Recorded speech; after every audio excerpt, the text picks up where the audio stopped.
తమిళ హీరోల వైపు చూస్తున్న తెలుగు దర్శకుల సంఖ్య పెరుగుతోంది. ఆల్రెడీ వెంకీ అట్లూరి దండయాత్ర మొదలుపెట్టాడు. ఇప్పుడు ఈ లిస్టులోకి త్రివిక్రమ్ కూడా చేరిపోయాడు. అందుకోసం ఒక ట్రయల్ ని కూడా వేశాడట.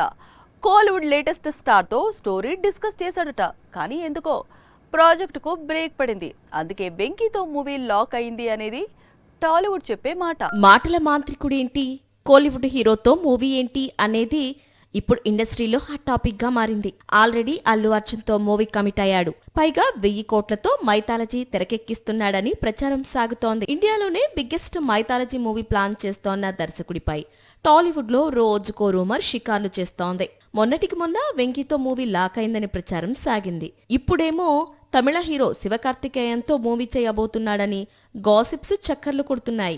అయితే శివకార్తికేయన్ అడిగిన భారీ రెమ్యునరేషన్ రీజన్ తో ఈ ప్రాజెక్టు హోల్డ్ లో పడిందట. ఆ తర్వాతే వెంకీతో త్రివిక్రమ్ మూవీ లైన్ క్లియర్ అయిందంట. అల్లు అర్జున్ తో మూవీ ఆలస్యం అవుతుండడం, ఐకాన్ స్టార్ వెళ్లి తమిళ దర్శకుడు అట్లీతో మూవీ చేస్తుండడంతో త్రివిక్రమ్ కొత్త సినిమాపై రూమర్స్ మొదలయ్యాయి. మొన్న వెంకటేష్, ఇప్పుడు శివకార్తికేయన్, రేపు మరో హీరో. రూమర్స్ కు చెక్ పెట్టడానికి త్రివిక్రమ్ ఏం చేయబోతున్నాడు అనేది ఇప్పుడు క్యూరియాసిటీ క్రియేట్ చేస్తోంది.